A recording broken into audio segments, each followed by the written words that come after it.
तो स्टार्ट करते हैं लेक्चर नंबर 3, है ना। नाइट्रोजन फैमिली चल रहा है हमारा।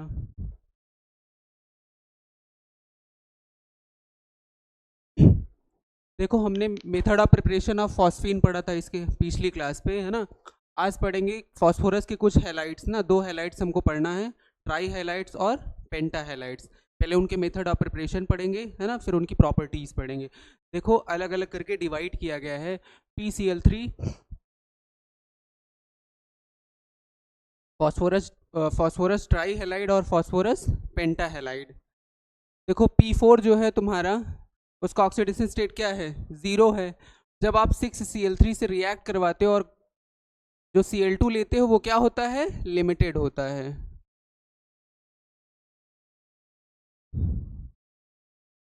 जो Cl2 आप लेते हो लिमिटेड, तो क्या बनता है, ट्राई हैलाइड PCl3।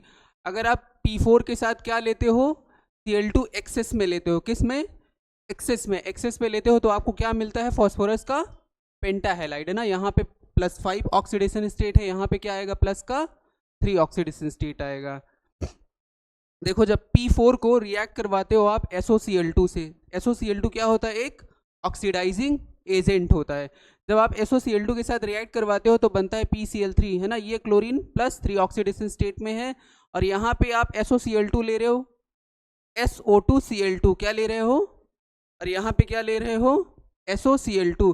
समझने के लिए ये समझ सकते हो आप कि SOCl2 क्या है, ऑक्सीडाइजिंग एजेंट है।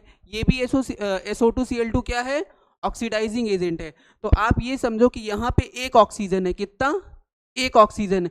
तो मीन्स मान लो इसको कि ये थोड़ा सा कम रिएक्टिव ऑक्सीडाइजिंग एजेंट है ना, तो ये क्लोरीन को किस में ले जा रहा है, +3 में ले जा रहा है। यहाँ पे SOCl2 में ऑक्सीजन कितने हैं, 2 हैं। तो इसको आप मान लो, ऐसा है नहीं कि SO2Cl2 एक स्ट्रॉन्ग ऑक्सीडाइजिंग एजेंट है और SOCl2 क्या एक वीक ऑक्सीडाइजिंग एजेंट है। हम समझने के लिए ऐसा कर रहे हैं।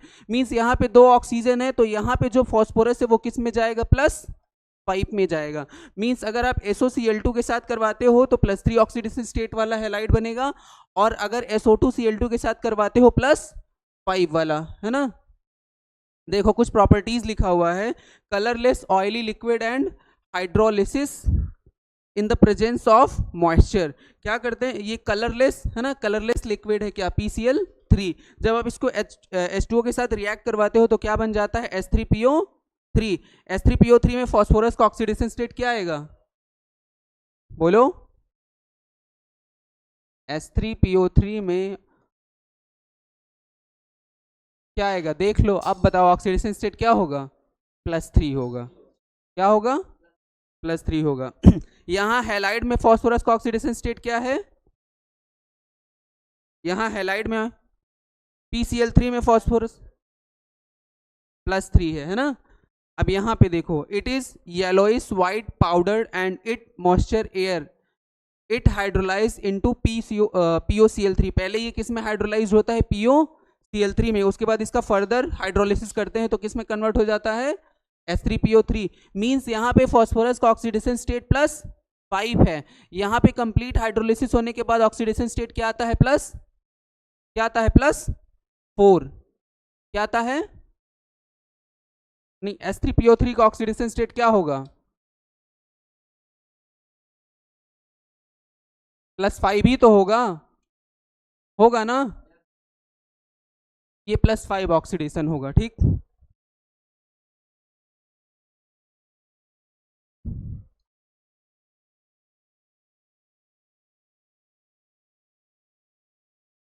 +5 वाले हाइलाइट का हाइड्रोलिसिस करवाया, +5 वाला क्या मिला, ऑक्सी एसिड मिला। यहाँ +3 वाले क्लोराइड का हाइड्रोलिसिस करवाया, +3 वाला क्या मिला, ऑक्सी एसिड मिला। ठीक, कॉपी कर लो ये अब।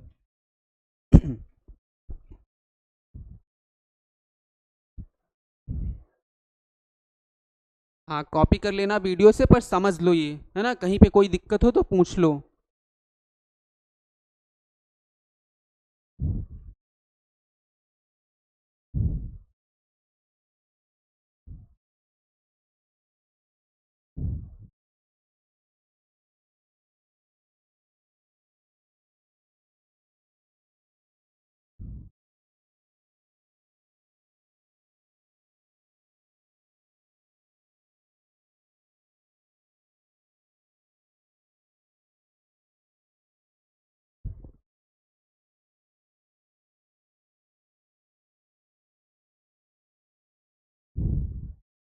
देखो PCl5 on strong heating decompose into lower chloride and Cl2।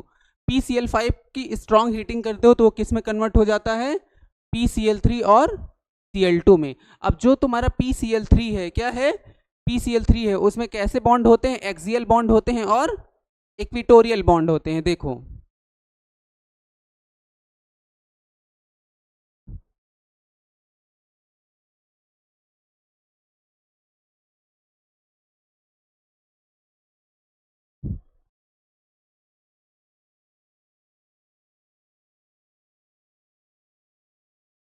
देखो समझ आ रहा है, केमिकल बॉन्डिंग में पढ़े हैं ना हम कि ये कौन सा बॉन्ड है, जो 180 पे है वो एक्सियल बॉन्ड है, और जो 120 पे है वो क्या है, इक्वेटोरियल है। ये 180 वाले क्या हैं, एक्सियल बॉन्ड है, और ये 120 वाले इक्वेटोरियल बॉन्ड है। तो एक्सियल बॉन्ड की बॉन्ड लेंथ क्या है, ज़्यादा है, इसलिए उस बॉन्ड को ब्रेक कर पाना क्या है, ईजी है। इसीलिए स्ट्रॉन्ग हीटिंग करते हो PCl5 का तो वो किस में कन्वर्ट हो जाता है, PCl3 और Cl2 में। ठीक समझ आ गया। देखो यहाँ लिखा भी है कि axial bond break because axial bond lengths are greater. Reaction with organic compound containing OH group, PCl3 PCl5 की रिएक्शन किससे करवाएंगे, है ना, ऐसे कंपाउंड जिनके पास क्या होगा, OH होगा या COOH होगा, कार्बोक्सिलिक एसिड। ये ऑर्गेनिक केमिस्ट्री की रिएक्शन है। देखो ये है इथेनोइक एसिड, क्या है,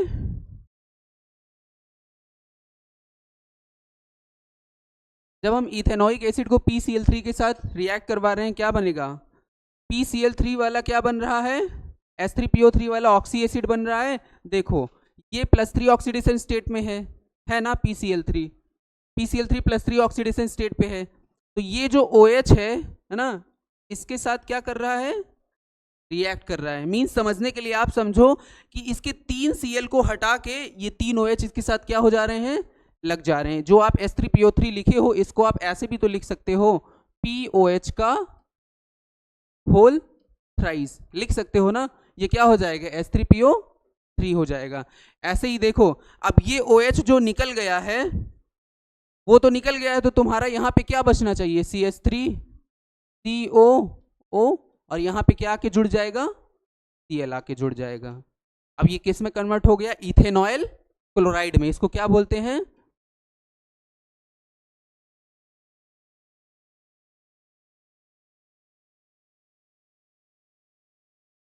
इसको बोलते हैं इथेनॉइल क्लोराइड। अब देखो ये इथेनोइक एसिड है और हम क्या ले रहे हैं, PCl5 ले रहे हैं। अब PCl5 में फॉस्फोरस का ऑक्सीडेशन स्टेट क्या है, +5 है। तो जो आप ऑक्सी एसिड बनाओगे वो किस ऑक्सीडेशन स्टेट वाला होगा, +5 वाला। देखो यहाँ पे फॉस्फोरिक एसिड है, ये फॉस्फोनिक एसिड है ना, +3 वाला फॉस्फोनिक, ये फॉस्फोरिक एसिड हो गया। अब फॉस्फोरिक एसिड और वैसे ही क्या हो गया, इथेनॉइल क्लोराइड बन गया। अब देखो PCl5 का रिएक्शन करवा रहे हैं इथेनॉल से, क्या है ये 1 2, क्या है ये इथेनॉल है। अब इथेनॉल को PCl5 के साथ रिएक्ट करवा रहे हो, PCl5 में फॉस्फोरस का ऑक्सीडेशन स्टेट +5 है, तो ऑक्सी एसिड कौन सा बनेगा, +5 वाला। मींस इसके 5 Cl को कौन रिप्लेस करेगा, ये OH, और रिप्लेस करके क्या बन जाएगा, फॉस्फोरिक एसिड। इस फॉस्फोरिक एसिड में फॉस्फोरस का ऑक्सीडेशन स्टेट +5, और जो तुम्हारा देखो OH रिप्लेस हो गया है, एक तरह की ये SN2 रिएक्शन है। कैसी रिएक्शन है, SN2 रिएक्शन है। कैसी रिएक्शन है, SN2 रिएक्शन है। SN2 रिएक्शन है तो ये OH रिप्लेस हो गया किससे, क्लोरीन से। क्या बन गया है यहाँ पे, इथाइल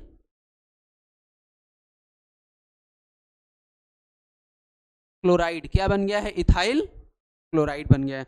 अब ऐसे ही देखो इस फॉस्फोरस का ऑक्सीडेशन स्टेट +3, ये 3 OH इससे अटैच करेंगे और क्या बनेगा, H3PO3। H3PO3 में फॉस्फोरस का ऑक्सीडेशन स्टेट +3 आया, और वैसे ही इथाइल क्लोराइड बन गया। ठीक समझ आ गया। देखो हम पढ़ चुके हैं क्या, नाइट्रोजन फैमिली। नाइट्रोजन फैमिली हमारा क्या हो चुका है, फिनिश हो चुका है। अब हम क्या पढ़ेंगे, ऑक्सीजन फैमिली। देखो ऑक्सीजन फैमिली में, ऑक्सीजन फैमिली को क्या बोलते हैं हम, कैल्कोजेंस बोलते हैं। कैल्कोजेंस बोलते हैं, क्या बोलते हैं, क्यों बोलते हैं, क्योंकि इनका यूज हम किस में करते हैं, ओर फॉर्मेशन में।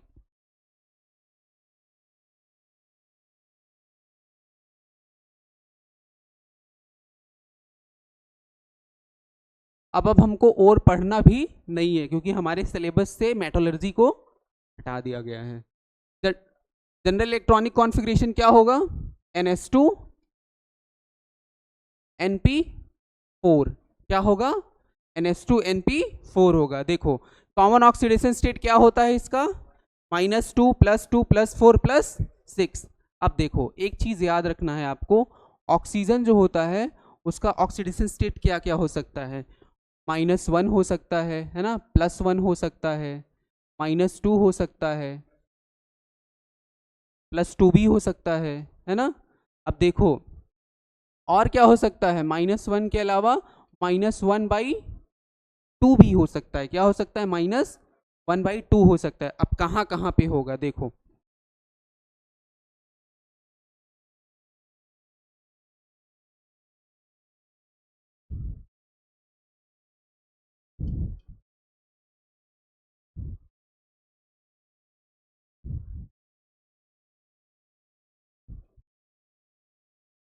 ऑक्साइड का मतलब O के ऊपर -2 क्या होगा?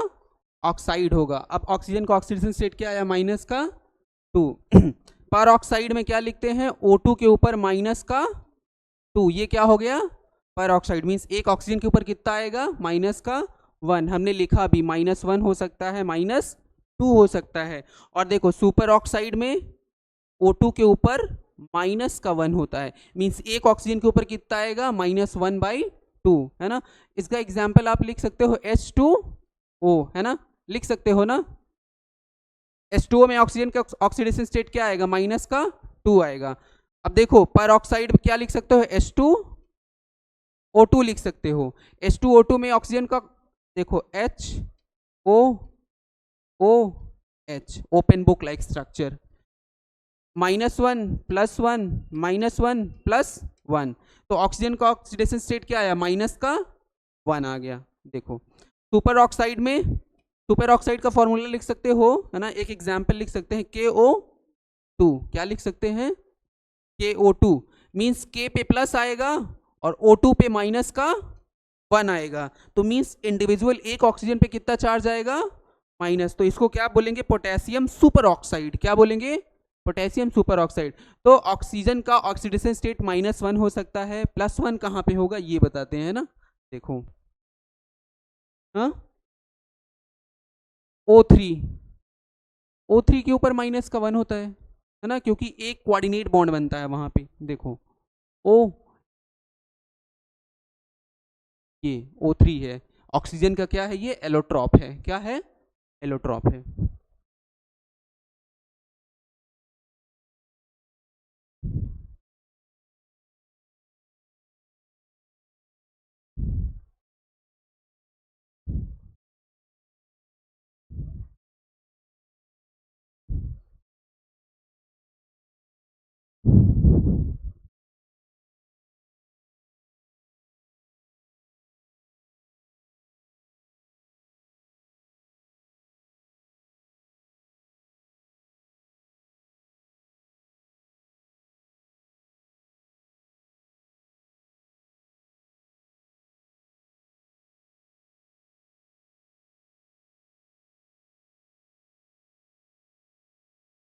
OF2 में ऑक्सीजन का ऑक्सीडेशन स्टेट क्या आ गया? +2 आ गया। देखो हमने -1 भी पढ़ा, -2 भी पढ़ा, -1/2 भी पढ़ा, और ये अब +2 भी पढ़ लिए हैं। अब देखो O2F2 में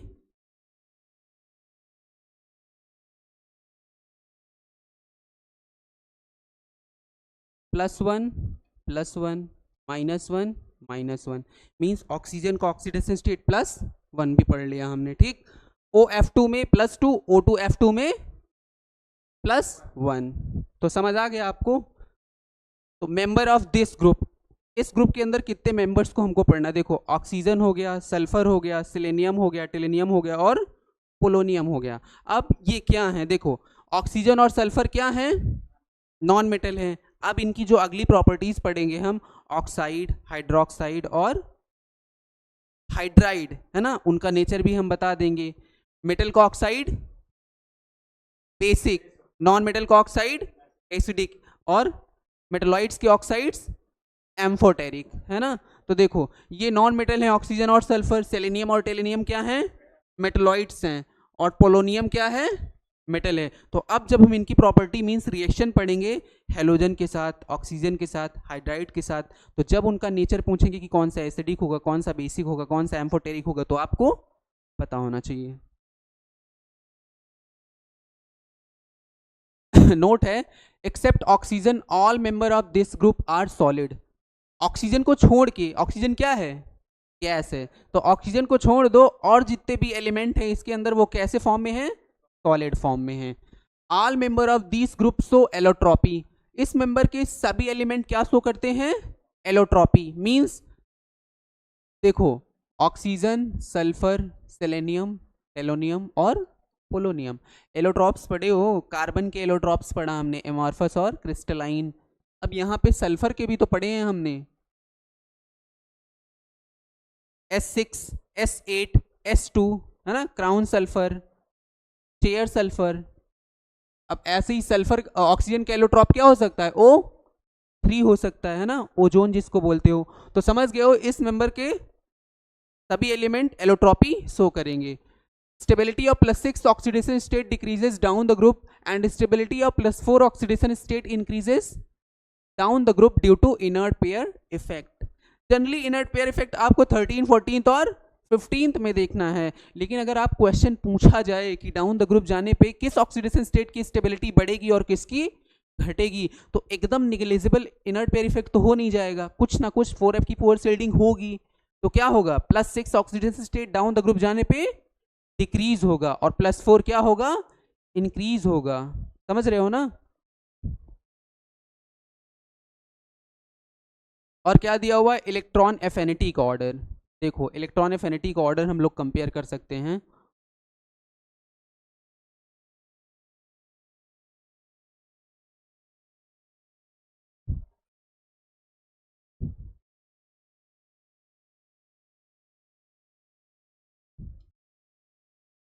इलेक्ट्रॉन एफिनिटी क्या होती है, कोई बताओगे। किसी गैसियस एटम में है ना, किसी गैसियस एटम में एक इलेक्ट्रॉन ऐड करने पे है ना जो एनर्जी रिलीज होती है उसी को क्या बोलते हैं, electron affinity. Electron affinity generally क्या होती है, एक्सोथर्मिक होती है। क्या होती है, एक्सोथर्मिक। पर सेकेंड ग्रुप हो गया, नाइट्रोजन हो गया और 18th ग्रुप हो गया, उनकी इलेक्ट्रॉन एफिनिटी क्या होती है, पॉजिटिव होती है ना, क्योंकि उनमें क्या होता है, ऑक्टेट कंप्लीट होता है, और जिसका ऑक्टेट कंप्लीट होगा उसमें अगर हम इलेक्ट्रॉन ऐड करेंगे तो वो इलेक्ट्रॉन को क्या करेगा, रिपल करेगा, क्योंकि उसकी स्टेबिलिटी क्या होगी, कम होगी इलेक्ट्रॉन ऐड करने से। इसीलिए देखो ऑक्सीजन, सल्फर, सेलेनियम, टेलेनियम, तो डाउन द ग्रुप जाने पे इलेक्ट्रॉन एफिनिटी बढ़ती है या घटती है, घटती है। तो क्या होना चाहिए इलेक्ट्रॉन एफिनिटी का ऑर्डर, ये होना चाहिए ना इलेक्ट्रॉन एफिनिटी का ऑर्डर। पर हम क्या पढ़े हैं कि जो हमारा पी ब्लॉक एलिमेंट होता है, सेकेंड पीरियड जो होता है, ये ऑक्सीजन सेकेंड पीरियड का है, सेकेंड पीरियड का साइज क्या होता है, छोटा होता है, और ऑक्सीजन के पास 2 लोन पेयर भी हैं, है ना, तो रिपल्सन होने की वजह से एक इलेक्ट्रॉन और भी ऐड करेंगे तो रिपल्सन ज़्यादा होगा, और ऑक्सीजन का साइज भी क्या है, छोटा है, क्योंकि वो सेकेंड पीरियड का एलिमेंट है। इसीलिए ऑक्सीजन की इलेक्ट्रॉन एफिनिटी सल्फर से कम होनी चाहिए। ऐसा सभी ग्रुप के साथ होता है, पर ऐसा भी नहीं होता। इस ग्रुप को आपको स्टार बना के याद कर लेना है ना, ये एक्सपेरिमेंटल है। सल्फर का, फिर सेलेनियम का, फिर टेलेनियम का, फिर पोलोनियम का, और फिर ऑक्सीजन का, ये क्या है, इनके इलेक्ट्रॉन एफिनिटी का ऑर्डर है।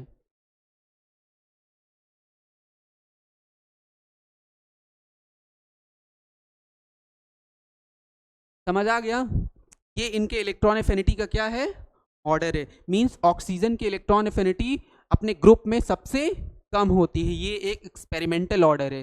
जनरली क्या होता है कि सेकेंड पीरियड की इलेक्ट्रॉन एफिनिटी कम होती है, थर्ड पीरियड की ज़्यादा होती है ना, 13, 14, 15, 16 सबके साथ, लेकिन ऑक्सीजन फैमिली में ऑक्सीजन का इलेक्ट्रॉन एफिनिटी सबसे कम होता है। ये क्या कर लेना है, याद कर लेना है। रेडियस का ऑर्डर क्या होगा,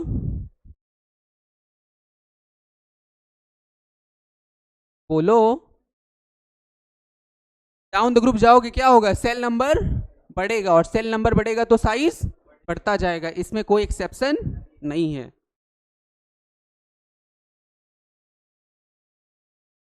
ठीक, समझ आ गया। अब क्या पढ़ेंगे, इनकी केमिकल प्रॉपर्टीज, ऑक्सीजन फैमिली की केमिकल ऑक्सीजन फैमिली की केमिकल प्रॉपर्टी पढ़ेंगे। अब reaction with hydrogen means hydrogen के साथ जब इनका रिएक्शन करवाते हैं तो क्या बनता है, H2E टाइप का। अब जैसे E हमारा क्या हो सकता है,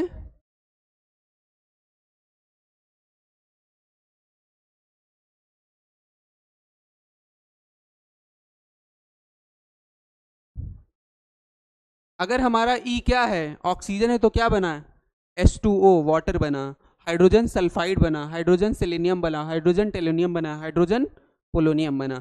अब इनकी कुछ प्रॉपर्टीज हैं जो हमको पढ़नी है, जैसे थर्मल स्टेबिलिटी क्या होती है, पिछली क्लास में बताए थे हम। थर्मल स्टेबिलिटी क्या होती है, हीट करने पे कौन सा बॉन्ड जल्दी ब्रेक हो जाएगा, डाउन द ग्रुप आओगे साइज बढ़ेगा, जैसे ऑक्सीजन हाइड्रोजन,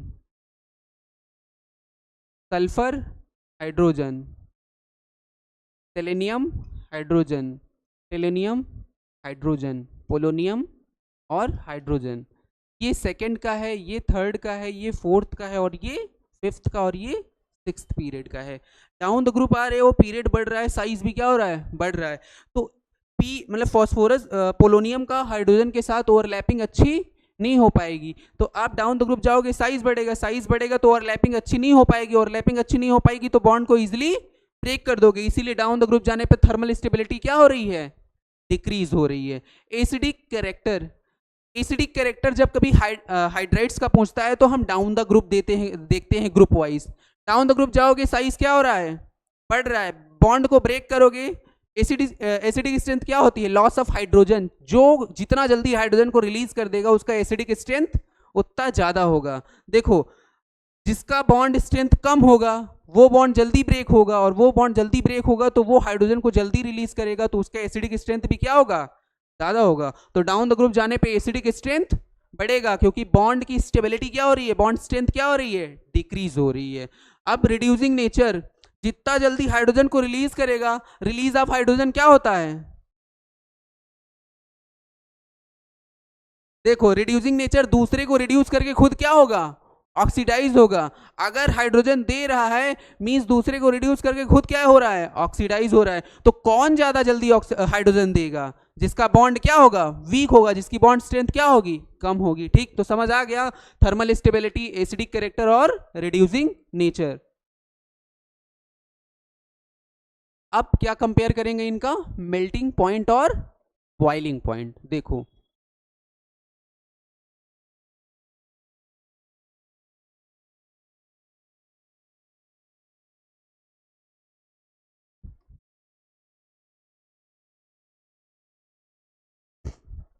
पिछली क्लास में हमने बताया था मेल्टिंग पॉइंट बॉइलिंग पॉइंट क्या होती है, एक बल्क प्रॉपर्टी होती है। क्या होती हैं, बल्क प्रॉपर्टी। और जब हम मेल्टिंग पॉइंट और बॉइलिंग पॉइंट को कंपेयर करते हैं तो सबसे पहले क्या देखते हैं कि वहां पे हाइड्रोजन बॉन्डिंग है कि नहीं है।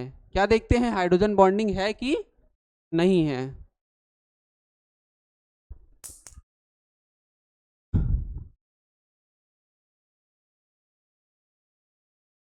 देखो H2O है, H2S है, H2SE, H2TE और H2PO। H2O में क्या होती है, हाइड्रोजन बॉन्डिंग, और जो बॉइलिंग पॉइंट होता है वो डायरेक्टली प्रोपोर्शनल होते हैं H बॉन्डिंग के। किसके डायरेक्टली प्रोपोर्शनल होता है,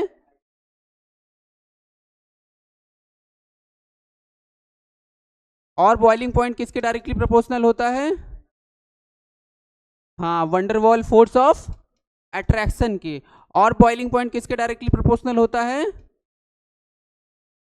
मोलर मास के, है ना। देखो क्या होता है, जब आप पहला रूल लगाओगे क्या, हाइड्रोजन बॉन्डिंग, तो क्या है, H2O में हाइड्रोजन बॉन्डिंग है मींस उसका बॉइलिंग पॉइंट सबसे ज्यादा होगा, है ना। तो हमने लिख दिया H2O का बॉइलिंग पॉइंट सबसे ज्यादा है। उसके बाद बॉइलिंग पॉइंट डायरेक्टली प्रोपोर्शनल, और किसी में हाइड्रोजन बॉन्डिंग है नहीं है, तो दूसरा रूल क्या देखेंगे, boiling point directly proportional van der Waals force of attraction. क्या इसमें कहीं वंडरवॉल फोर्स ऑफ अट्रैक्शन है, इनके बीच में H2S के बीच में कोई वंडरवॉल फोर्स ऑफ अट्रैक्शन लगेगा? अगर लगेगा भी तो एक टाइप का वंडरवॉल फोर्स ऑफ अट्रैक्शन लगेगा ना। तो वंडरवॉल फोर्स ऑफ अट्रैक्शन से भी क्वेश्चन नहीं सॉल्व हो रहा है, तो हम क्या लगाएंगे? बॉइलिंग पॉइंट डायरेक्टली प्रोपोर्शनल किसके है? मोलर मास की। मींस H2S, H2SE, H2TE और H2PO में एक तरह का जो भी वंडरवॉल फोर्स ऑफ अट्रैक्शन लग रहा होगा वो एक तरह का लग रहा होगा। अगर सभी में van der Waals force of attraction same हो जाए तो हम क्या देखेंगे? Molar mass. जिसका मोलर मास ज्यादा होगा उसका बॉइलिंग पॉइंट, मेल्टिंग पॉइंट क्या होगा? ज्यादा होगा। तो किसका ज्यादा होगा? H2O के बाद? हाँ, H2PO की ज्यादा होगी। फिर H2,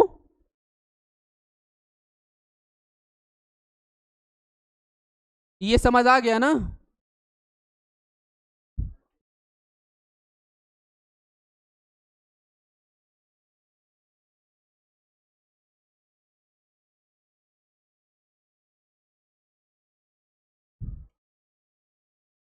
ठीक, ये किसका ऑर्डर हो गया?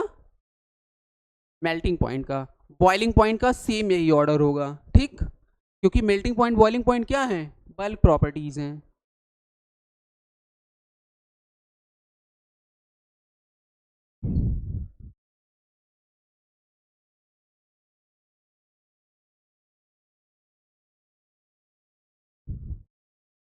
थोड़ा एसी चला दो।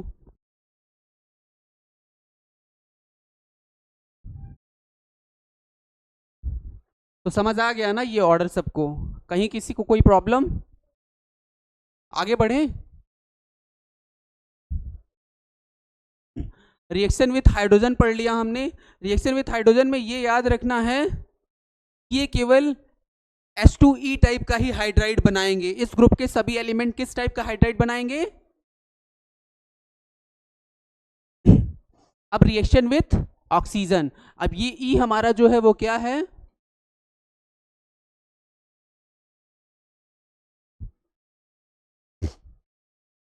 कितने टाइप के ऑक्साइड्स बना रहा है? EO2 टाइप का और EO3 टाइप का। मींस +4 और +6 ऑक्सीडेशन स्टेट वाले ऑक्साइड्स क्या बन रहे हैं?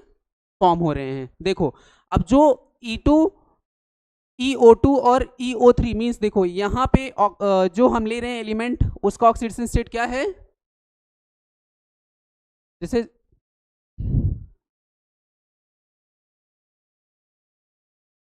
इधर समझो पहले, EO2 और EO3 टाइप के ऑक्साइड्स बन रहे हैं +4 और +6 ऑक्सीडेशन स्टेट वाले। देखो यहाँ पे जो मेरा SO2 बना और SO3 बना, ऑक्सीजन ऑक्सीजन के साथ रिएक्ट थोड़ी ना करने जाएगा, है ना? तो सल्फर ने रिएक्ट किया ऑक्सीजन के साथ, S+O2, ठीक, O के ऊपर माइनस का 2 ले लिया हमने और सल्फर के ऊपर प्लस का 4 ले लिया, तो 2 2 जा क्या हो गया? 4 हो गया, और क्या बन गया? SO2 बन गया, ठीक। अब देखो SO2 और SO3, SO2 में सल्फर का ऑक्सीडेशन स्टेट +3, SO4 में +4 हुआ, +6 हुआ।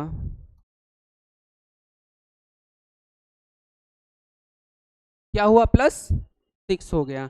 अब यहाँ पे लिखा हुआ एसिडिक स्ट्रेंथ। हम जब क्या पढ़ रहे थे? रेडॉक्स रिएक्शन, तो क्या लिखवाए थे?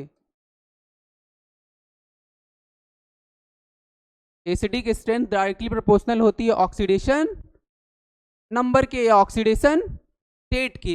तो जिसका ऑक्सीडेशन स्टेट ज्यादा है जिस ऑक्साइड का, उसका एसिडिक स्ट्रेंथ भी क्या होगा? ज्यादा होगा। इसीलिए लिखा हुआ है कि आप इधर जा रहे हो मींस +3 से +6 में जा रहे हो, तो एसिडिक स्ट्रेंथ तो क्या हो रहा है? बढ़ रहा है। ऐसे ही सेलेनियम के साथ, ऐसे ही सेलोनियम के साथ। और यहाँ पे लिखा हुआ है बेसिक स्ट्रेंथ। आप इंडिविजुअल ऑक्साइड देखो O2 वाले, है ना, डाई ऑक्साइड और try oxide, means down the group जाओगे कौन सा कैरेक्टर बढ़ेगा? बेसिक कैरेक्टर बढ़ेगा। तो बेसिक स्ट्रेंथ क्या होगी? इंक्रीज होगी। ऑक्सीडाइजिंग पावर किसका ज्यादा होगा? ऑक्सीडाइजिंग पावर, जब आप इधर को जाओगे ऑक्सीडाइजिंग पावर क्या होगा?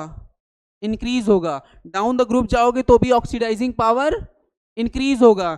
डाउन द ग्रुप जाओगे तो ऑक्सीडाइजिंग पावर क्यों इंक्रीज होगा? क्योंकि देखो यहाँ पे सल्फर और ऑक्सीजन का बॉन्ड है, ठीक, उसके बाद क्या है? सेलेनियम और ऑक्सीजन का बॉन्ड है, तो कौन सा बॉन्ड ज्यादा स्ट्रांग होगा और कौन सा बॉन्ड ज्यादा वीक होगा? डाउन द ग्रुप जाओगे, साइज बढ़ेगा, ओवरलैपिंग अच्छी नहीं हो पाएगी, तो सेलेनियम और ऑक्सीजन का बॉन्ड क्या होगा? वीक होगा। जो जल्दी ऑक्सीजन रिलीज करेगा उसका ऑक्सीडाइजिंग पावर उतना ज्यादा होगा। तो समझ आ गया डाउन द ग्रुप जाने पे ऑक्सीडाइजिंग पावर क्यों बढ़ रहा है। ठीक, ये भी समझ आ गया। रिएक्शन विथ हेलोजन, अब हम किसके साथ रिएक्शन पढ़ेंगे? हेलोजन्स के साथ। हेलोजन के साथ किस तरह के हैलाइड्स बना रहे हैं ये? EX2 मींस डाई हाइलाइड है ना, टेट्राहाइड्राइड और हेक्सा हाइलाइड बना रहे हैं।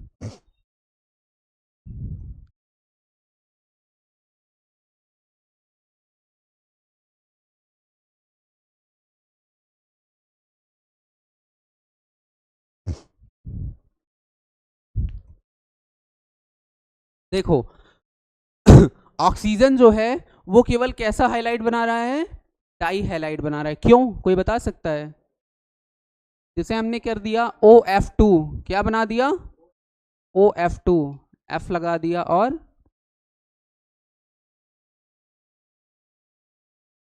F लगा दिया, है ना। ऑक्सीजन मैक्सिमम कितने बॉन्ड बना सकता है? उसके वैलेंस शेल में कितने इलेक्ट्रॉन हैं? देखो ऑक्सीजन लिखा, ऑक्सीजन का एटॉमिक नंबर 8, 1s2, 2s2 और 2p4 आ गया। हमारे वैलेंस शेल 2s और 2p हैं। क्या इसके पास वैकेंट d ऑर्बिटल है? तो इसके पास अनपेयर्ड इलेक्ट्रॉन कितने हैं? 2। तो वैलेंसी कितनी हुई? 2। क्या इसकी वैलेंसी एक्सपांड कर सकती है? क्या ये इलेक्ट्रॉन को एक्साइट करवा सकते हो? नहीं, क्योंकि इसके पास वैकेंट डी ऑर्बिटल नहीं है। इसीलिए जो ऑक्सीजन है वो कितने मतलब केवल डाई हैलाइड बना रहा है। तो समझ आ गया। अब डाउन द ग्रुप जा रहे हो मींस डी ऑर्बिटल्स आ जाएंगे थर्ड पीरियड से, इसीलिए इनका एक्सपांडेड ऑक्टेट होने की मतलब इनका जो वैलेंसी होगा वो क्या होगा? इंक्रीज होगा, क्योंकि वैकेंट डी ऑर्बिटल आ गया इनके पास। तो इनकी वैलेंसी क्या हो सकती है? 2 हो सकती है, 4 हो सकती है और 6 हो सकती है। एक इलेक्ट्रॉन एक्साइट करवाओगे, मान लो यहाँ पे सल्फर मान लोगे, एक इलेक्ट्रॉन एक्साइट करवाओगे तो कितने अनपेयर्ड इलेक्ट्रॉन आ जाएंगे? 4। तो 4 वैलेंसी हो जाएगी या कोवैलेंसी हो जाएगी, और एक और एक्साइट करवाओगे तो 6। इसीलिए डाई हाइलाइड, टेट्रा हाइलाइड और हेक्सा हाइलाइड बन रहे हैं। आ गया ना समझ? नीचे के सभी मेंबर सारे हाइलाइट्स बनाते हैं, +2 वाले, +4 वाले और +6 वाले। देखो ये आपको समझ आ गया। अब ये जो लिखा हुआ ये समझो, SF4 गैस है, SeF4 लिक्विड है और TeF4 सॉलिड है। देखो ये जो है सल्फर के फ्लोराइड, सेलेनियम के और टेलेनियम के, ये डाउन द ग्रुप जाने पे क्या होता है? डाउन द ग्रुप जाओगे तो वंडरवॉल फोर्स ऑफ अट्रैक्शन बढ़ेगा। क्या होगा? बढ़ेगा। इसलिए तो मेल्टिंग पॉइंट, बॉइलिंग पॉइंट बढ़ रहा था। तो डाउन द ग्रुप जाते हो तो क्या होता है? वंडरवॉल फोर्स ऑफ अट्रैक्शन बढ़ेगा। वंडरवॉल फोर्स ऑफ अट्रैक्शन बढ़ेगा तो एक दूसरे के पास आएंगे तो सॉलिड होते जाएंगे। इसीलिए देखो SF4 क्या है? गैस है। नीचे आए सेलेनियम में, वो क्या हो गया? लिक्विड। वो फिर टेलेनियम में आए वो solid. Means van der Waals force of attraction यहाँ कम है, यहाँ पे ज्यादा है, यहाँ पे और भी ज्यादा है। मींस इनके मॉलिक्यूल्स आपस में एकदम क्या हो गए हैं? कॉम्पैक्ट हो गए और क्या बना लिए हैं? सॉलिड। इनके इतना कॉम्पैक्ट नहीं हुए हैं, मींस वो लिक्विड फॉर्म में, और इनके एक दूसरे से दूर है, मींस क्या है? गैस है। All member except selenium form dichloride and dibromide. देखो सेलेनियम को छोड़ दो तो सभी एलिमेंट जो है वो डाइक्लोराइड और डाइब्रोमाइड बनाते हैं। मींस ऐसा देखो,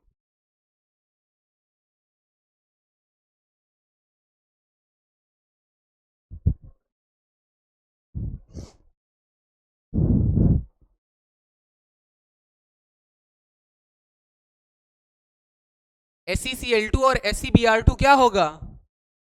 नहीं बनेगा। लिखा हुआ है ना, ऑल मेंबर एक्सेप्ट, ये एनसीईआरटी की लाइन है, selenium not form dichloride and dibromide. Means SeCl2 और SeBr2 नहीं बनेगा। SF2, S2Cl2, S2F2, S2Cl2, S2Br2, Se2Cl2 and Se2Br2 ये बनेगा। ये क्या है? ये मोनोमरिक फॉर्म में भी एग्जिस्ट कर सकते हैं, इनका +1 ऑक्सीडेशन स्टेट होता है। देखो जैसे हमने लिखा SF, SF का होल्ड वाइज लिखेंगे तो क्या हो जाएगा? S2F2। मींस ये जो SF लिखे हो ये क्या है? मोनोमर है। क्या है? मोनोमर है तो यहाँ पे सल्फर का ऑक्सीडेशन स्टेट +1 है और फ्लोरीन का -1 है, तो मीन्स इनका मोनोमेरिक फॉर्म भी और डाइमेरिक फॉर्म भी एग्जिस्ट करता है। ठीक, यही लिखा हुआ है क्या, SeCl2 due to size.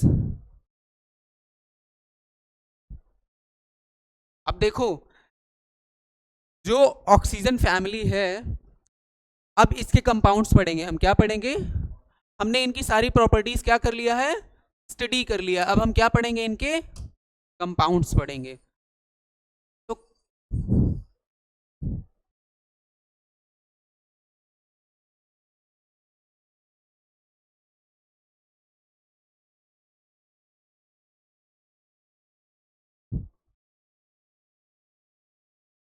Compound of oxygen में सबसे पहला पढ़ेंगे O2, फिर क्या पढ़ेंगे, O3 पढ़ेंगे। ये पढ़ने के बाद पढ़ेंगे कंपाउंड ऑफ सल्फर।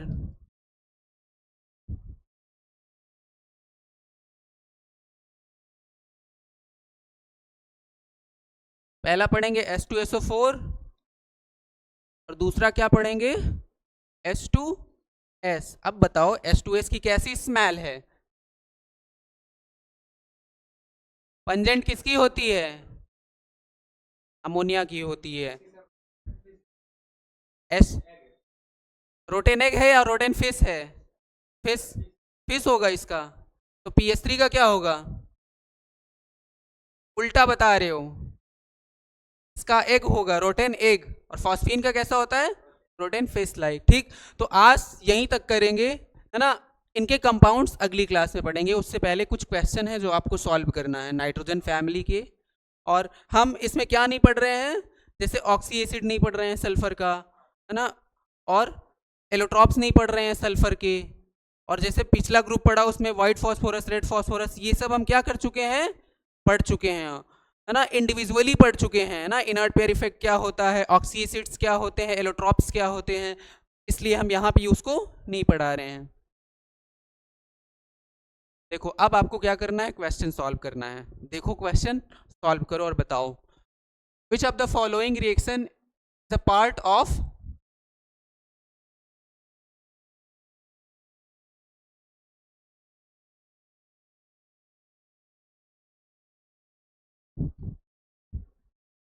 देखो, which of the following reaction is a part of large scale industrial production of nitric acid. बताओ, ये पिछली क्लास में हुआ है ना। लार्ज स्केल में नाइट्रिक एसिड को प्रिपेयर करने के लिए कौन सा मेथड, पहले तो मेथड बताओ कौन सा यूज करते हैं, लेबोरेटरी मेथड होता है या ओस्टवॉल प्रोसेस होता है। लेबोरेटरी से लार्ज स्केल में हम अमोनिया क्या बोलते हैं, H3PO3 बनाते हैं।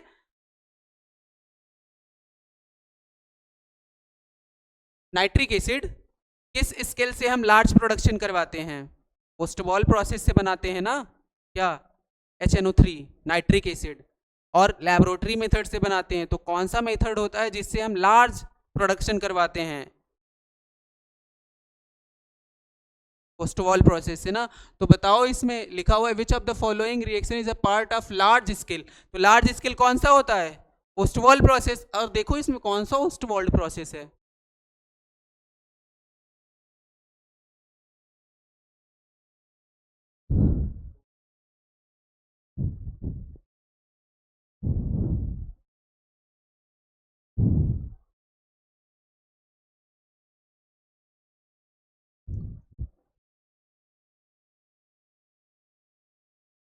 N2+3H2 क्या है, कौन सा मेथड से अमोनिया बनाने का, हेबर प्रोसेस है। हेबर्स प्रोसेस से जो अमोनिया बनी है उसको क्या करेंगे, NH3 को रिएक्ट करवाएंगे किसके साथ, सस्ता टिकाऊ ऑक्सीडाइजिंग एजेंट, तो क्या बन जाएगा हमारा NO बनेगा, है ना।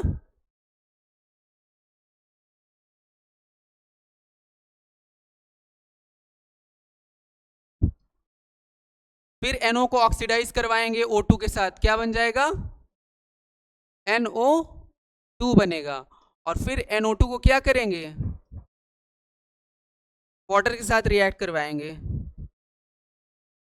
Nitrogen with intermediate oxidation state क्या करता है, डिसप्रपोर्शनेशन रिएक्शन शो करता है, तो क्या बन जाएगा तुम्हारा S,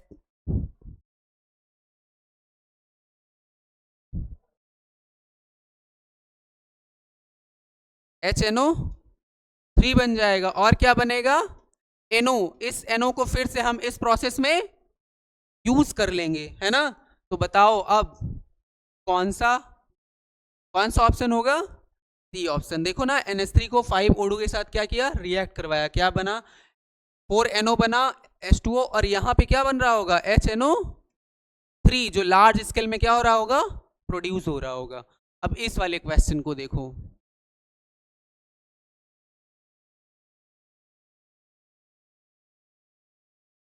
urea react with water to form which will decompose to form B, है ना।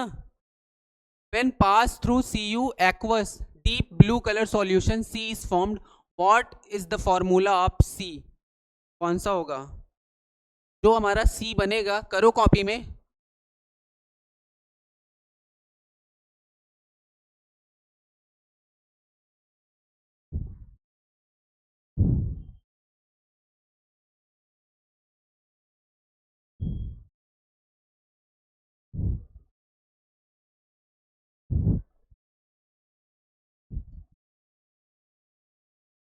कह रहा है NH2CO NH2 को क्या करो? वाटर के साथ रिएक्ट करवाओ, तो क्या बन जाएगा? NH4 का whole twice CO3 ammonium carbonate. ये तुम्हारा क्या बना है? क्या बना तुम्हारा? P बन गया। क्या बन गया? अब इसको क्या कह रहा है वो? पहले क्वेश्चन सही से देखो। रिएक्ट विथ A बनेगा। क्या बनेगा ये क्या है बना तुम्हारा? A बना। क्या बना? A बना। फिर A को किसके साथ रिएक्ट करवा रहा है?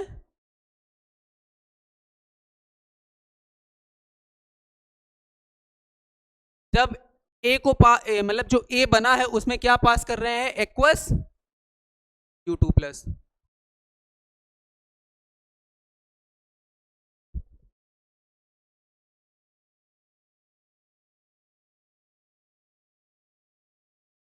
react with water to form will decompose form B pass through 2+।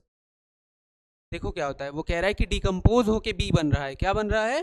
Decompose हो। ये डिकम्पोज हो जाता है। कार्बोनेट्स क्या होते हैं? डिकम्पोज हो जाते हैं। तो क्या बनेगा? NH3 + CO2 + वाटर बना ना। NH3 तुम्हारा गैस है, ये बना। अब ये हमारा क्या हो गया है? B हो गया है। मींस A को वाटर के साथ रिएक्ट करवाया, मतलब इसको वाटर के साथ रिएक्ट करवाया, क्या बना? Ammonium carbonate. इसको डिकम्पोज करवाया। क्या करवाया? इसको डिकम्पोज करवाने के बाद क्या बना? NH3CO2 और वाटर। अब जो B बना है हमारा, हम क्या करेंगे? Cu2+ एक्वस के साथ क्या करेंगे?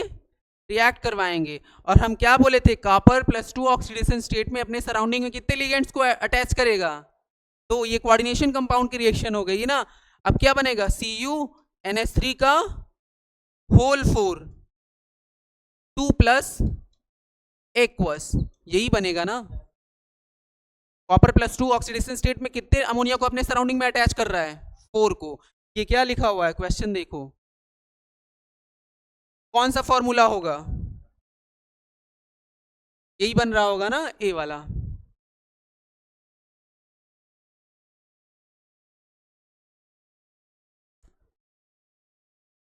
ये देखो अभी पढ़ के आए हैं। Which is the correct thermal stability order of H2E? अभी पढ़ के आए हैं ना। थर्मल स्टेबिलिटी किसकी ज्यादा होगी? बताओ तुरंत। 1 मिनट नहीं लगना चाहिए इस क्वेश्चन को सॉल्व होने में।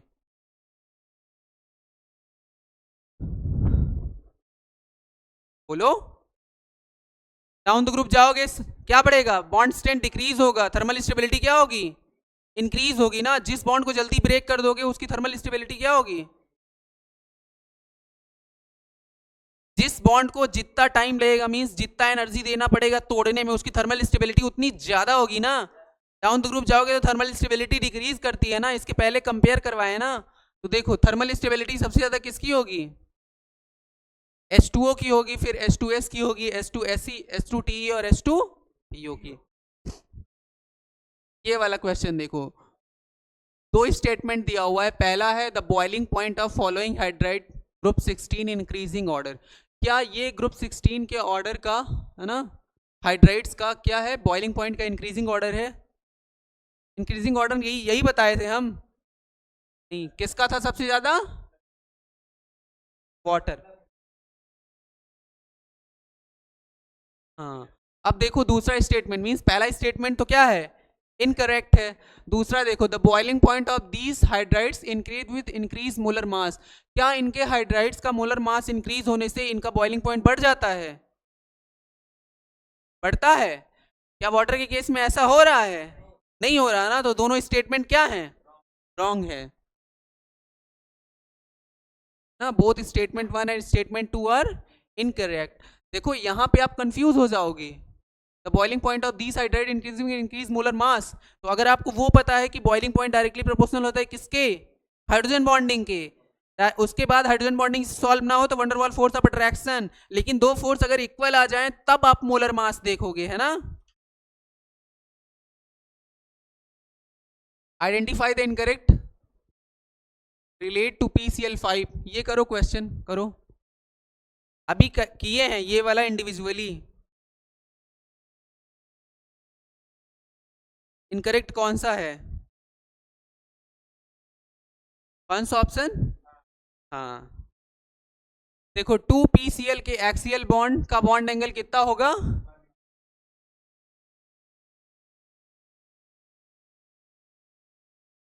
एक्सियल का 180 हो गया, ये स्टेटमेंट क्या है, करेक्ट है। और एक्सियल PCl बॉन्ड भी क्या होंगे, लॉन्गर होंगे, इसीलिए इसको डिकम्पोज करवा रहे थे PCl3 और Cl2 में। क्या PCl5 molecule is non reactive? अगर नॉन रिएक्टिव होता तो क्या ये जो डिकम्पोजिशन शो करता? नहीं करता। अब ये वाला देखो, बताओ इसको, प्योर नाइट्रोजन किस मेथड से मिलता है, बताया गया था ना। बोलो, प्योरेस्ट नाइट्रोजन किससे मिलता है हमको? देखो ऑप्शन, है ना, सोडियम एजाइड और बेरियम एजाइड से हमको क्या मिलता है, प्योरेस्ट नाइट्रोजन मिलता है। और देखो क्या लिखा है, हेबर प्रोसेस से क्या मिलता है, अमोनिया मिलता है। कॉन्टैक्ट प्रोसेस से नहीं पढ़े हैं, सल्फ्यूरिक एसिड मिलता है, क्या मिलता है, सल्फ्यूरिक एसिड मिलता है। और डेकॉन प्रोसेस से क्या मिलता है, क्लोरीन मिलता है। तो अगर आपको दो पता है तो आप इजिली डेकॉन प्रोसेस पढ़ेंगे ना, जब आप क्या पढ़ेंगे, हेलोजन फैमिली, तो वहां पे क्लोरीन का फॉर्मेशन पढ़ेंगे तो ये पढ़ेंगे डेकॉन प्रोसेस। और अभी जब मेथड ऑफ प्रिपरेशन, है ना, इस ग्रुप का पढ़ेंगे, सल्फर क्या बोलते हैं, ऑक्सीजन फैमिली का, तो सल्फर में जब सल्फ्यूरिक एसिड पढ़ेंगे, सल्फर के कंपाउंड में H2S और H2SO4, तो वहां पे ये भी पढ़ेंगे कॉन्टैक्ट प्रोसेस। तो ये याद रखना है, कॉन्टैक्ट प्रोसेस से सल्फ्यूरिक एसिड बनाते हैं, ओस्टवॉल प्रोसेस से नाइट्रिक एसिड बनाते हैं, और हेबर प्रोसेस से अमोनिया बनाते हैं। ये सब टिप्स पे होना चाहिए, एकदम क्वेश्चन आए फटाक से सॉल्व हो जाए। अब ये देखो, identify the formula of oleum. Oleum का फॉर्मूला बताओ, पढ़े हैं ना, oxy acid of sulphur, oxy acid of phosphorus, pyro form, meta form, hypo form, peroxo form. Pyro sulphuric acid को ही क्या बोलते हैं, ओलियम बोलते हैं। और दो सल्फ्यूरिक एसिड के मॉलिक्यूल से एक वाटर निकालते हैं तो क्या बनता है, पायरोफॉर्म बनता है। तो बोलो कौन सा पायरो सल्फ्यूरिक एसिड है?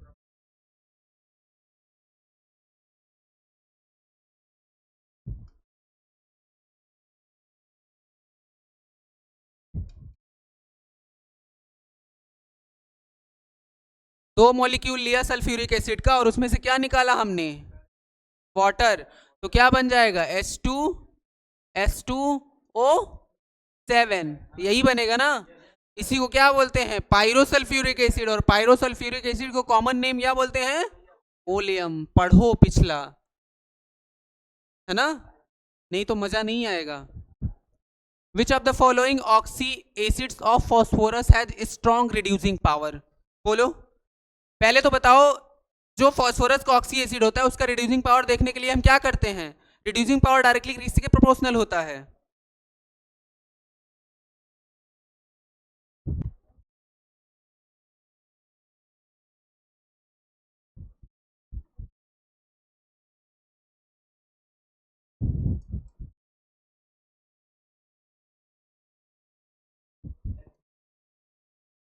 नंबर ऑफ पीएच बॉन्ड, ये क्या था, एक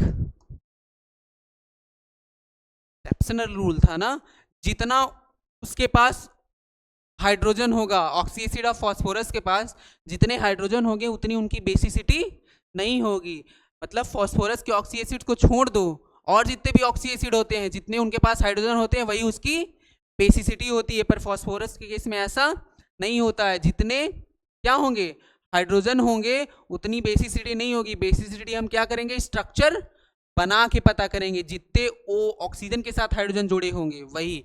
अब बताओ यहाँ पे, और जो रिड्यूसिंग पावर होता है वो डायरेक्टली प्रोपोर्शनल होता है पीएच बॉन्ड के, किसमें, पीएच बॉन्ड जिसमें ज्यादा होंगे उसका रिड्यूसिंग पावर भी क्या होगा, उतना ज्यादा होगा। बताओ।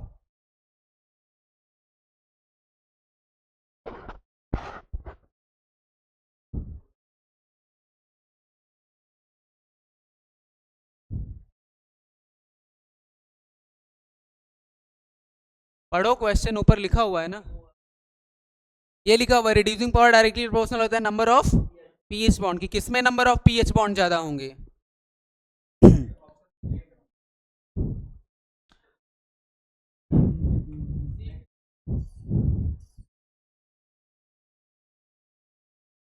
किसमें, H3PO2 में। और इसका कॉमन नेम क्या होता है,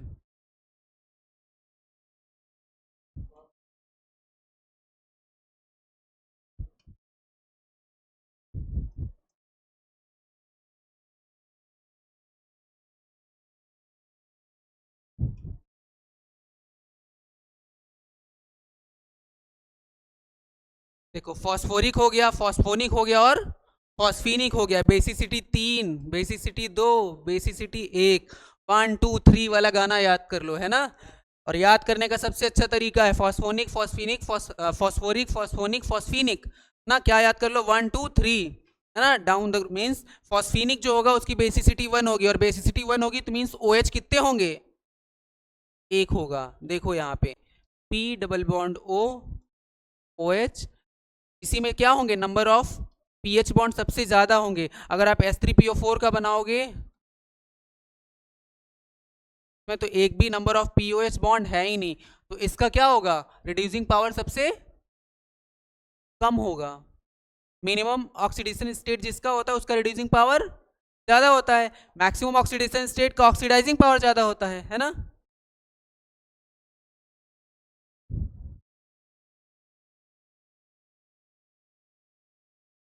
ये वाला क्वेश्चन बताओ, बहुत ही अच्छा क्वेश्चन है ये जो बता लेगा, ये क्वेश्चन तो बार बार रिपीट ही होता है ना हर एग्जाम में।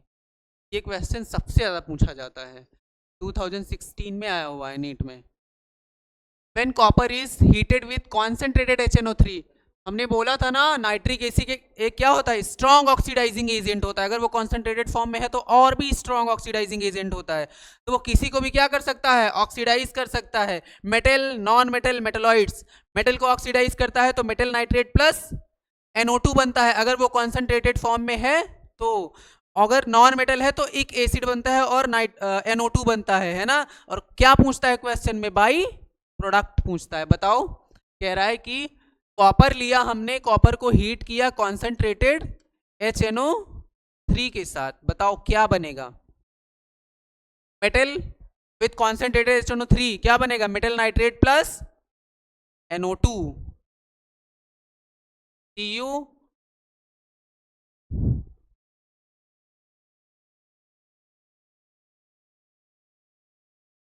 NO3 का होल ट्वाइस प्लस NO2, यही बनेगा ना। पढ़ो, लोग नहीं पढ़ रहे हो है ना। अभी कहोगे कि इस लेक्चर का PDF ही हमको नहीं मिला है ना।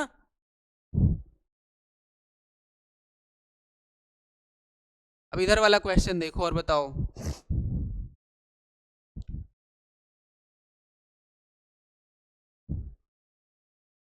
Which is the correct statement for the given acid, given acid का करेक्ट स्टेटमेंट बताओ। फॉस्फेनिक एसिड इज अ डाइप्रोटिक, पहला ऑप्शन बताओ। क्या फॉस्फेनिक एक तरह का डाइप्रोटिक है, क्या है, मोनो है ना। Phosphonic acid is a monoprotic, phosphinic acid is a monoprotic acid, सही है। और क्या है? Wide phosphonic acid is a diprotic acid. ये फॉस्फेनिक है, फॉस्फेनिक में एक OH होता है तो बेसिसिटी 1 मींस मोनोप्रोटिक, और फॉस्फोनिक में 2 OH मींस बेसिसिटी 2।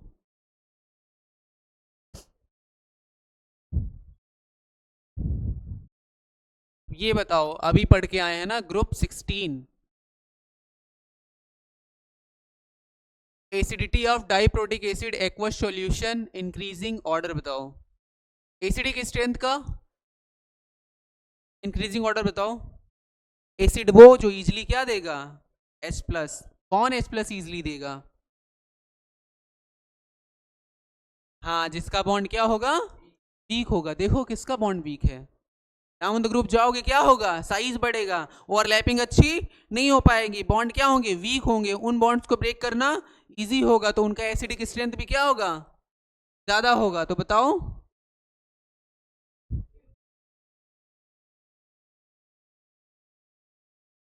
अब इधर देखो,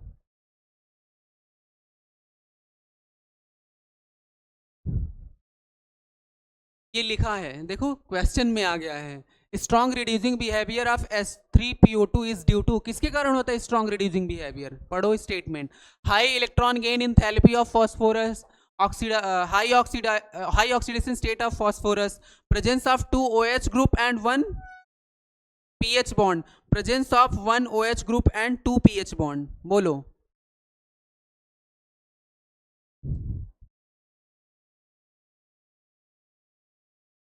देखो और स्टेटमेंट को समझो। रिड्यूसिंग पावर डायरेक्टली प्रोपोर्शनल होता है नंबर ऑफ पीएच बॉन्ड के। क्या है? Presence of 2 OH। क्या सी ऑप्शन सही है? डी ऑप्शन सही होगा ना।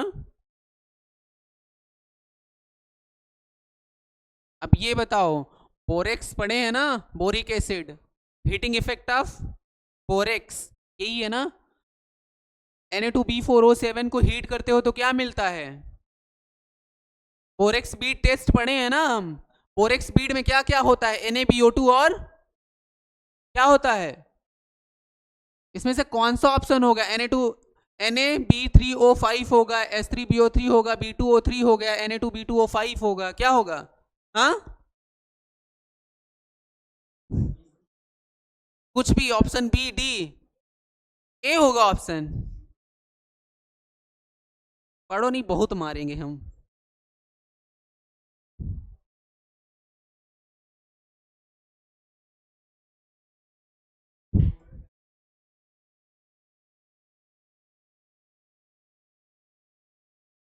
जाके आज कॉपी खोलना, ठीक। B2O3 प्लस NaBO2 को क्या बोलते हैं? बोरेक्स बीड बोलते हैं। क्या बोलते हैं?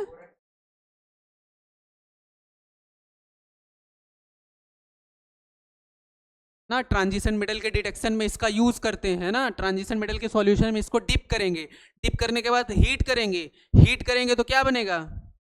फूल जाएगा। ये फूलने के बाद कलर प्रोवाइड करेगा, और कलर से पता करेंगे कौन सा ट्रांजिशन मेटल है ना। अब ये बताओ, बोरेक्स का फॉर्मूला कौन सा होगा?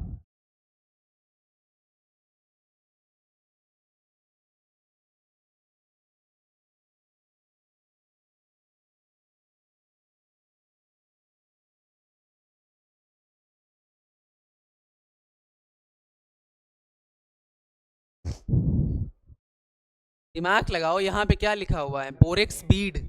यहाँ पे कहीं है बोरेक्स बीड? बोरेक्स बीड में क्या क्या होता है? किसी को तो पहचान सकते हो ना।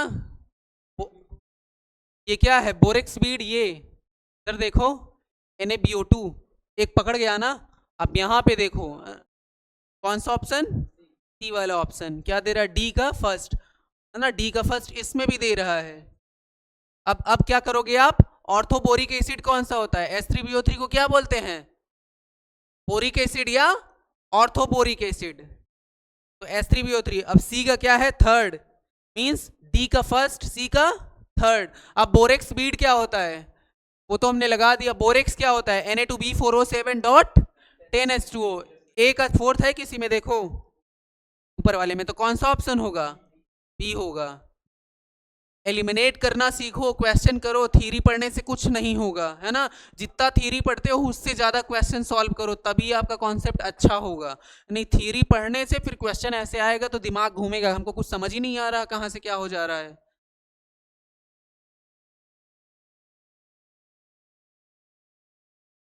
चलो ये बताओ, which of the following element is unable to form MF63 minus ion. ये नहीं बता पाओगे तो एक एक को एक एक तमाचा मारेंगे, समझ लेना।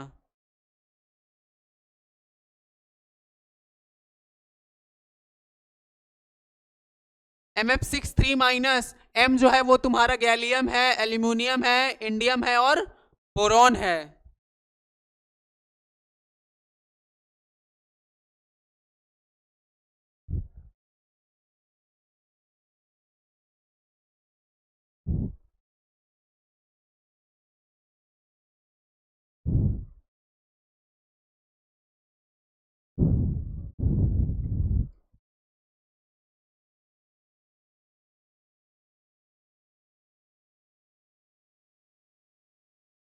बोरॉन किस पीरियड का एलिमेंट है? बोरॉन सेकेंड पीरियड का एलिमेंट है। वो अपने सराउंडिंग में कितने एटम जोड़ सकता है मैक्सिमम? सेकेंड पीरियड एलिमेंट की मैक्सिमम कोवैलेंसी कितना होती है? 4 होती है ना।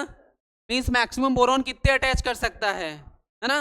तो ये केवल ये बना सकता है ना, BH4 माइनस, या इससे एक ज्यादा हाइड्रोजन इसके ऊपर अटैच करवा सकते हो, या फिर बनने जाओगे BF4 माइनस का 1, क्या और फ्लोरीन इसके ऊपर अटैच करवा सकते हो? नहीं ना, क्योंकि इसके पास क्या नहीं है, वैकेंट d ऑर्बिटल नहीं है। पढ़ो, है ना, तुम लोग को कुछ नहीं आता है। अब ये वाला क्वेश्चन देखो, which of the following identify the correct option. जो जो तुमको आता है पहले वो देखा करो, यहां इसको देख के अगर नहीं आता तो दूसरे पे चले जाओ।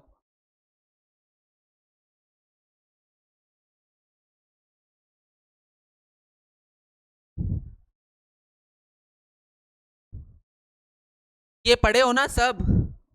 ये क्या है? BH3 का डायमर, इसको और क्या बोलते हैं? ये क्या है? इलेक्ट्रॉन डिफिशियंट है। B2H6 बनाते हो?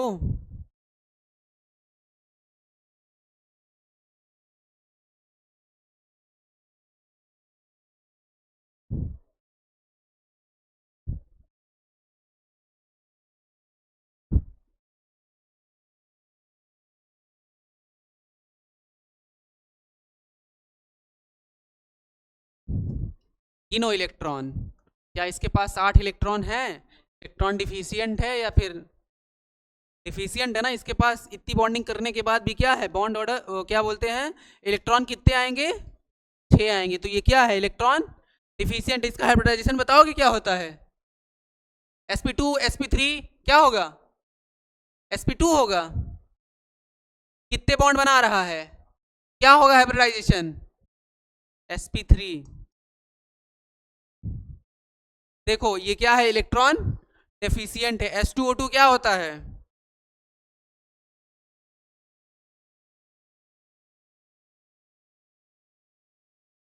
H2O2 पोलर होता है या नॉन पोलर होता है, बताओ।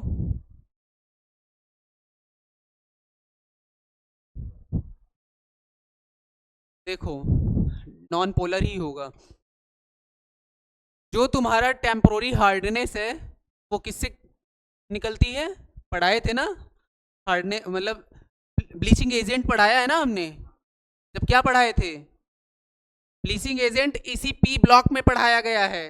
जब इंपॉर्टेंट टॉपिक्स पढ़ाया गया था ना, तभी पढ़ाया गया है ब्लीचिंग एजेंट। तो क्या है ये, टेम्पोररी हार्डनेस मैग्नीशियम बाइकार्बोनेट से, है ना, और कैल्शियम बाइकार्बोनेट से रिप्लेस करते हैं।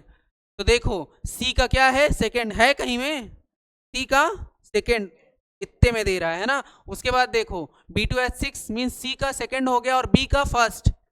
B का क्या होगा? देखो केवल इसी में दे रहा है। अब यहां से आप क्या समझ जाओगे, जो D है उसका क्या दे रहा है, फोर्थ ही दे रहा है। ये नॉन पोलर है और इसको क्या बोलते हैं, सिंथेसिस गैस, सिन गैस बोले थे ना। अगर N2 आ जाएगा तो क्या बोलेंगे, प्रोड्यूसर गैस। पढ़ो कार्बन फैमिली।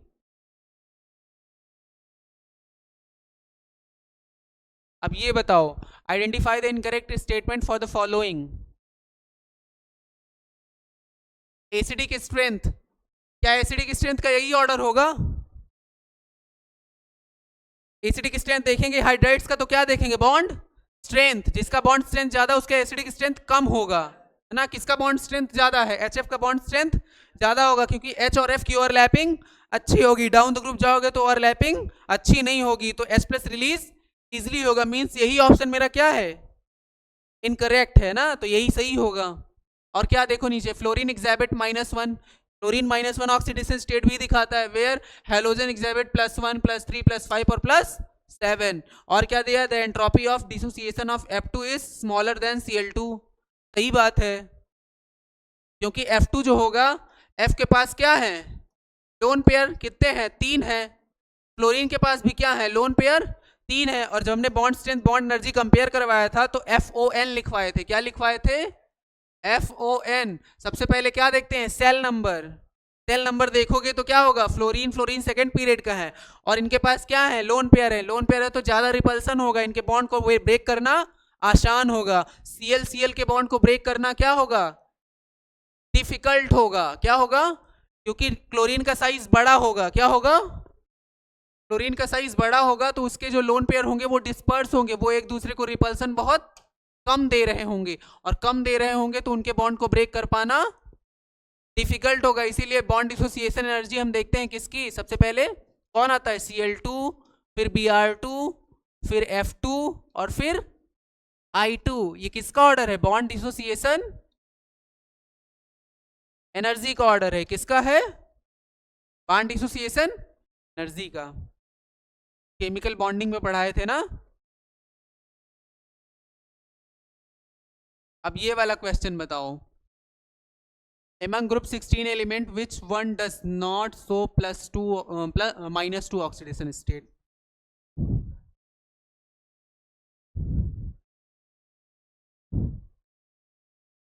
क्या होगा? ये क्वेश्चन करवा दिए थे पहली क्लास में ही, है ना? क्या होगा इसका ऑप्शन? डी। ये केवल +2 और +4 ऑक्सीडेशन स्टेट ही शो करता है। +2 और +4 ना, पहली क्लास में बताए थे सबका लिख के ना, इसलिए ज्यादा डिटेल में एक्सप्लेन नहीं करेंगे। ये बताओ, ये भी करवाए हुए हैं, कौन सा ऑप्शन सही होगा? वाला, due to inert pair effect. ये बताओ, ये भी करवाया है? हाँ, ये हो गए थे, है ना? ये ये अभी करवा चुके हैं। ये वाला बताओ, which of the following statement not correct about diborane? कौन सा करेक्ट नहीं है?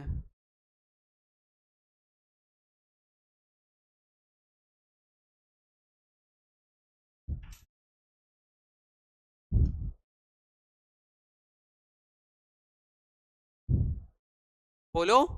There are 2 3 centre 2 electron bond, 2 3 centre 2 electron bond है इसमें। बोलो, है ना? तो पहला स्टेटमेंट तो करेक्ट है। द 4 टर्मिनल BH बॉन्ड और, देखो 4 BH बॉन्ड टर्मिनल हैं, और क्या है? 2 बॉन्ड क्या है? सेंटर पे हैं, तो ये भी सही है। The 4 terminal hydrogen atom and 2 boron atom lies on same plane. कह रहा है 4 टर्मिनल हाइड्रोजन एंड 2 बोरॉन, क्यों? नो क्यों होगा? 2 बोरॉन और 4 हाइड्रोजन क्या है? सेम प्लेस में है ना, सेम प्लेन में है। जो एक्सियल बॉन्ड है वही क्या है? एबव एंड बिलो है। क्या है? Both boron atom +2 oxidation state, अभी करवाए थे पिछली स्लाइड में। क्या होगा? sp3 होगा। ये बता दो, विच of the following oxy acid of sulphur has OO linkage?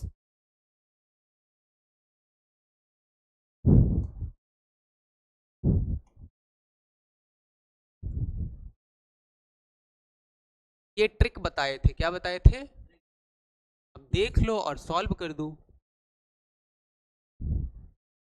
यहाँ पे कैसा लिंकेज होगा? x और x का, यहाँ पे XO x का, यहाँ पे XO O x का। कौन सा ऑप्शन होगा? बी। ठीक, तो आज के लिए यहीं तक, आगे देखें कुछ है तो नहीं, बस। यहीं से एंड करते हैं।